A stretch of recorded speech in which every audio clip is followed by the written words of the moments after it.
was so pleased to have this young woman on my arm as we met with a number of legislators today. I've learned to be polite. She's very direct. So, and I'm glad she was there. Okay, before we get to questions, I just want to ask, do we have any other legislators in the room? A few are going to try to make it. No, okay. Yes. Oh, we do.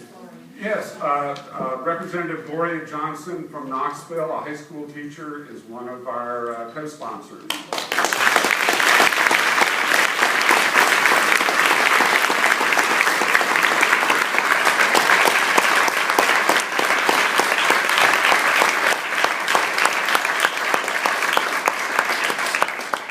And the only other request I'll make, if we have anyone who's with Vanderbilt's medical school who would like to say something, we'll let you be first.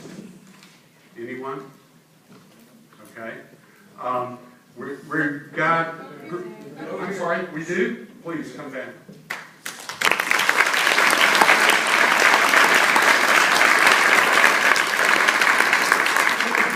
I can bring the mic to you so we can let more people ask questions. All right, so I'm Thomas Davis. I'm a fourth-year medical student, soon to graduate. Very excited to ditch the short coat for a longer one because it becomes a little bit more clout. But for whatever I have to say now, for whatever it's worth, I just want to thank the representatives first of all, and everyone who's standing here, and all of you guys for showing support. I think at the end of the day, the underlying principle is that we don't need a society where a government protects us from ourselves, because I think we all know how to make good decisions for ourselves, and I think the people we've seen, for example, are in their best interests trying to make their lives the best that it can be, and there's great evidence that cannabis does that for many of these people. I would like to encourage you guys, my personal philosophy, not to use the word marijuana, because it's very derogatory in terms of its history with how it's been kind of attacked the Hispanic heritage of the word. I think it's important that we're aware of that. The history of cannabis is not something that we should be very proud of in the United States. And I think it's time that we are honest about the utility and the medical use of this medical drug in society.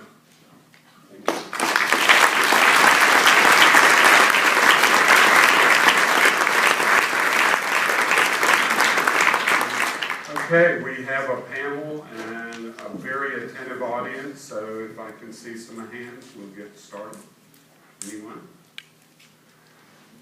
Yes, and before we start, when people ask me, what the high is, I like the definition in the literature now, which is an enhanced sense of well-being. It's how the marijuana high is defined in the literature. That's not a bad situation. Yes, ma'am. Well, I'm not with Vanderbilt anymore, but I was an assistant professor of neurology here, so I have a little experience with the brain and the effects of various medications on it. I was a neurology doctor, now I am a neurology patient. I was injured here by a brain injury patient who, through no fault of his own, accidentally threw me across the room. And then, because of complications of surgery, I ended up disabled and with chronic severe nerve pain.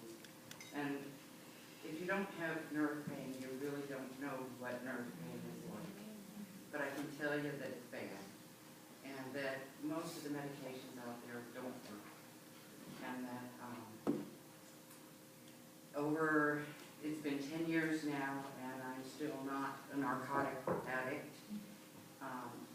because of great fear that I've had of becoming that way. And because of the fact that those medications really don't help very much. Cannabis does help. And I don't know what I would have done having lost my entire career, which I spent 14 years studying for, and having suddenly a lot of free time on my hands and a lot of time to focus on pain that was unrelenting and let me sleep or function. So I'm all for this as a patient. I'm all for it as a doctor.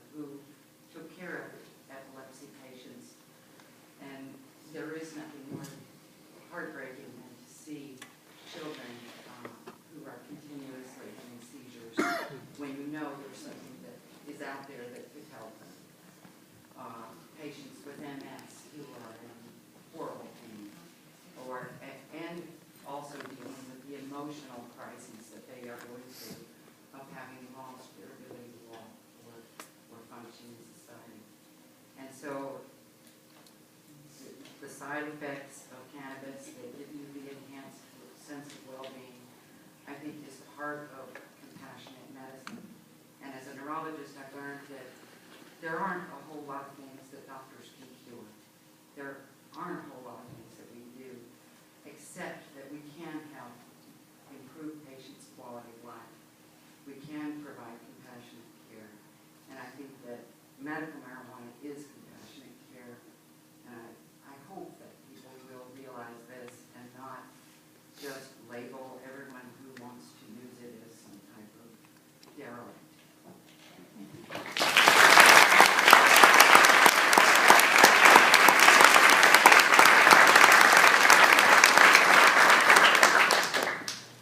Other questions? Yes, please. By the way, when I testify to the legislature, I say the 3 common side effects of cannabis use for adults is that we eat too much, talk too much, and laugh too much. And none of those are a problem for a seriously ill person. They're all things that we strive for. Ma'am.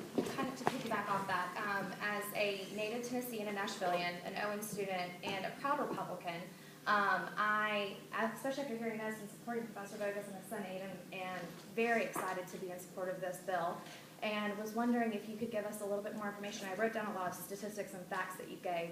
Is there anything else you can give us to kind of arm us? Because I think for a lot of us in this room who might not have been in support of it and are in support of Professor Bogus, though, came to hear about it and are enlightened. And so is there any other information you could arm us with? I brought 5 separate handouts that are on the back table. You should definitely get those.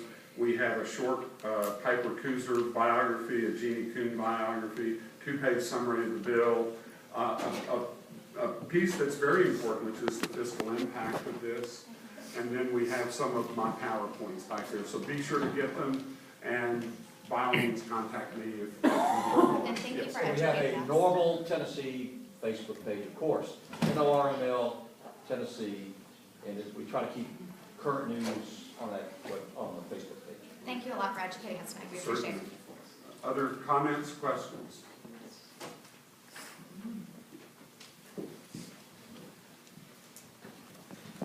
Why is your mustache so glorious?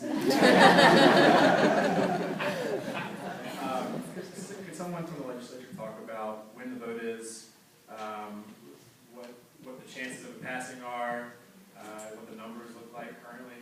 Let everybody know about how much work really needs to be done. Well, I think what we need to do right now is continue lobbying the members. If the bill is introduced, it's in, we have a Senate sponsor, we think, and because we want, you have to have the bill in both houses. So we'll take whoever we can get in the Senate so we can be sure to talk about it. If we don't have a sponsor in both houses, we won't even be able to talk about it. So in the meantime, what we want to do is continue to lobby the members and get them to understand what the legislation is. They still think that we're going to ask babies to smoke marijuana. So we have to explain to them a little more about it, and then we're going to have to come to some sort of understanding. I had one of the chairmen come to me today in the hall, and he said, "Man, I'm going to kill you in community." And I went, "Great, this is looking good." But he's got his stuff all laid out, all of the studies that he's found where he thinks he can use those against the legislation. And we just have to be prepared for that. And we have to really lean on the other members, because we need the other members to get this through. I think if they did a survey of their constituents, they would find out that their constituency is for it. I talked to a member today who told me that, because I was saying, "Do you want to sign on the bill?" I was a Republican. I said, "Do you want to sign on the bill?" He said, "Not yet. I said, well, then do a survey in your district, see where everybody is. That will make you feel better about it, because I guarantee you they're for it. He said, okay, he was gonna do that. We'll see if he does, and we'll see if he signs on. But a lot of members, you know, they're not gonna be part of the vote unless they're on the subcommittee, the committee, you know, until it gets to the floor, so they're not gonna be that involved. So we need to work on the committee members first and get them all in line, but we just have to have enough votes. So I need everybody calling, writing, sending emails, tell your mother, tell your father, tell your uncle, tell your friends, contact their members. Thank you. If I had to pick on one senator right now, it would be Senator Mark Green, who is a marine trauma surgeon and ER doc. He entertained 10 of us in his office today. He had already read half the journal articles I'd given him and quoted them back to me. And while I was giving him some of the political numbers, this, folks, is a win position to be on, the body politic today in America. But Dr. Green said, I don't care about politics, what I care about is science. And I said, well, Dr. Green, that's all we want you to care about is science. So if you're looking for a senator to write, it's Senator Mark Green. He represents the Clarksville area. But again, they all need to hear from you, not just him.